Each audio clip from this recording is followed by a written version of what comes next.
Public House kids, this is Rachel. Happy Easter. This month we're going to be focusing on peace. Watch this week to see how Jesus has provided peace for us, which was his plan from the very beginning. Have a good week.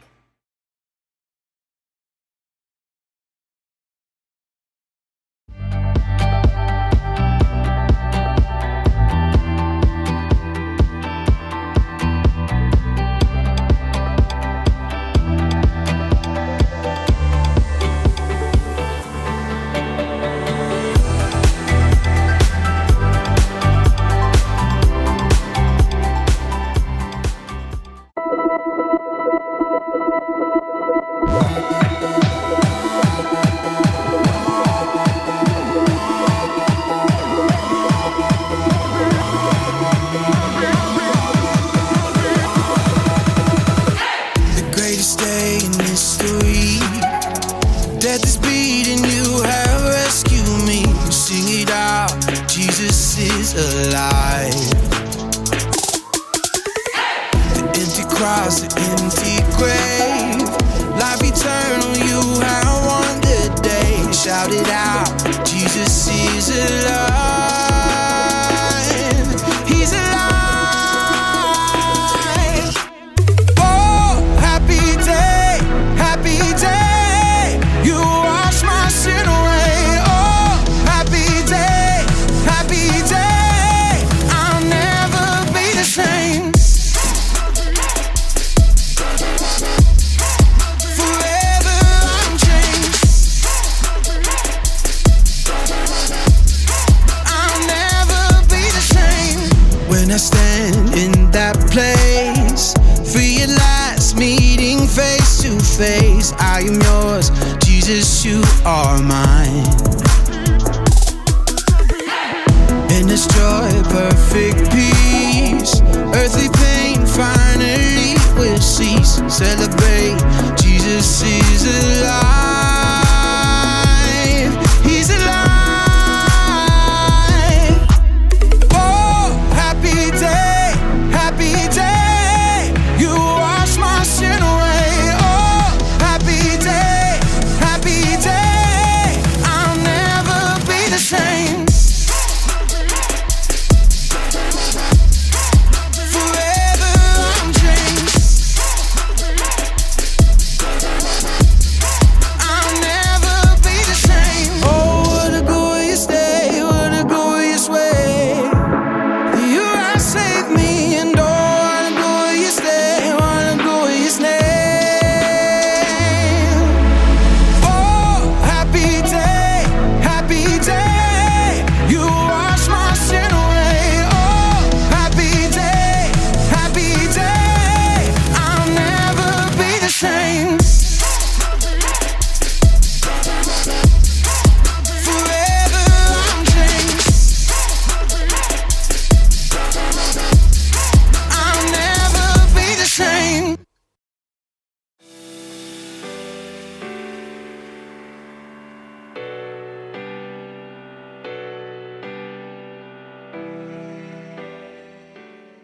Hey everybody, it's me, Jacob, and I've got something very important to say. Happy Easter!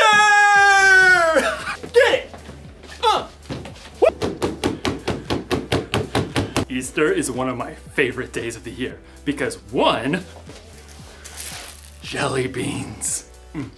And most importantly, God pulled off the biggest miracle in history, and he showed the world how to make peace. Peace is proving you care more about each other than winning an argument. And on Easter, we celebrate how God made peace with us. They should call it Peaster. Or maybe not. Anyway, you're probably thinking, why would God need to make peace with me? I mean, we're not in an argument. Well, that's a long story. A really long story. To answer that, you have to go all the way back to the beginning. It's like this. People, you get it? People, beep, beep, beep, beep, beep, beep, beep, beep. People were really close to God. And then something happened, something bad. And it separated God from the people. God's friendship with us was broken, and something had to be done. But don't worry, God had a plan, and you'll find out all about God's plan in today's story, the greatest story ever told. The story of Easter! Woo! Yeah, Easter! Yeah, Easter! Jelly beans! God's plan!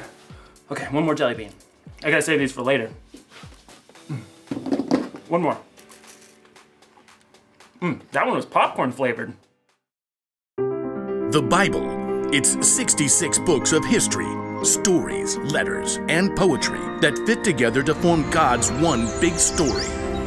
The epic adventure of how He created us and loves us so much that He made a way to rescue us. As we travel through the Bible, from Genesis to Revelation, we discover people who met God and found their lives changed forever. Now, for an amazing story. Inspired by the entire Bible. In the beginning, God created a magnificent paradise, and everything in it was good.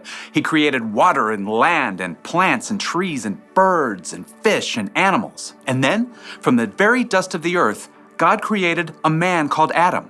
He created a woman called Eve.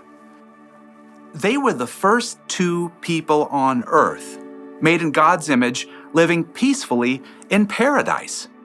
Adam and Eve were friends with God, but then they made a terrible choice. God had given Adam and Eve one rule. You must not eat the fruit from the tree of the knowledge of good and evil. If you do, you will certainly die.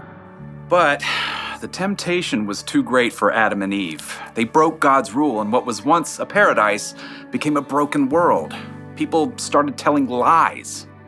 It was the woman you put here with me. She made me eat it. Brother fought against brother. No! Selfishness spread through generations. When there had been peace in the garden, now there was pain and sin and death separating people from their Creator. But God had a plan to make peace once again with the people He loved so much. Hundreds of years after Adam and Eve broke His rule, God chose a man named Abraham and said, All nations on earth will be blessed because of you. Look up at the sky. Count the stars if you can. That's how many children will be born into your family. So Abraham had a son, Isaac, and Isaac grew up to have two sons of his own, Jacob and Esau. And those two sons had children of their own. Jacob, who God renamed Israel, he himself had 12 sons. So God had given Abraham a huge family just like He promised. But God's people, the Israelites, were still lost and broken, separated from Him. They still did not have peace. They didn't have peace when God rescued them from slavery in Egypt, when God led them through the Red Sea to escape their enemies. Okay, great. But what are we supposed to eat out here in the desert? Sand? The nation of Israel didn't have peace when God gave them a new law. These commandments are hard. We want a king like all the other nations. They didn't even get peace when God gave them a king. The king's laws are no fair. We want a new God, like all the other nations.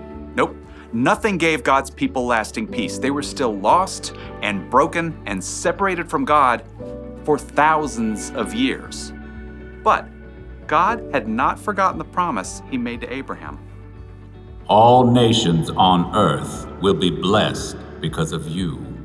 God still had a plan to show the people just how much He cared for them. He knew this broken world would never be able to rescue itself, so God made a way. God sent His Son, Jesus, to bring peace on earth once and for all. Jesus grew up and He taught people love and compassion, forgiveness and grace. He healed the sick and befriended the outcasts. He saw what was wrong and made it right. He loved the world and its people so deeply He gave His life on a cross to pay for the sins of the whole world. Father, forgive them. They don't know what they're doing. In Colossians, the Apostle Paul tells us God made peace through Christ's blood, through His death on the cross. When Jesus chose to give up his life, he paid the cost of every sin ever committed and every sin that had yet to be committed. People no longer had to be separated from God.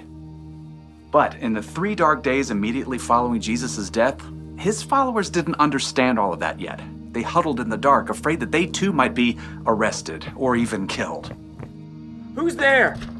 Early on the morning of the 3rd day, Mary Magdalene arrived at the home where the disciples were staying. They have taken the Lord out of the tomb. We don't know where they have put him. The disciples stared at each other in shock. Then, Peter and John lunged for the door. They raced each other all the way back to the tomb where Jesus had been placed. The tomb really is empty. There are the linen cloths they wrapped him in. Peter and John returned home, still uncertain and confused. And Mary Magdalene, who had followed them, stayed behind in the garden. And as she wept, she noticed a man standing nearby. And at first, she thought he was the gardener. Sir, did you carry Jesus away? Tell me where you put him. Mary. The instant the man spoke, Mary Magdalene knew immediately who he was. It was Jesus, alive again. Teacher! Overjoyed, Mary returned to the disciples to share the incredible news. I have seen the Lord. It was true. Jesus had come back from the dead. He's more powerful than sin, more powerful than death. And through him, we can have peace with God and work toward peace with others as God intended from the very beginning.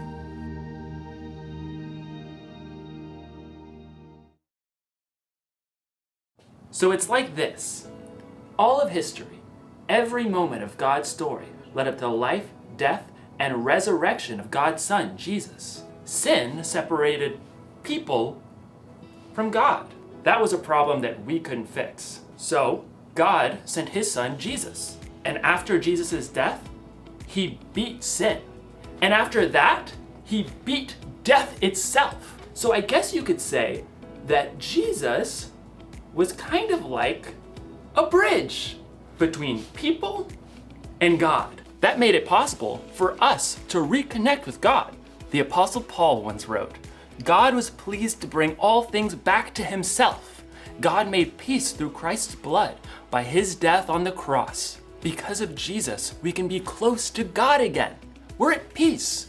Jesus is alive, and he's made a bridge that will last forever. So, here's the one thing to remember today.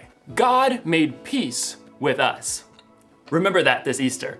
Remember that every day. Really think about what Jesus did for you and tell God how grateful you are. And don't just keep it to yourself either. Share the peace of God with others by telling them about Jesus or by loving them like Jesus loves us. I'll see you next time.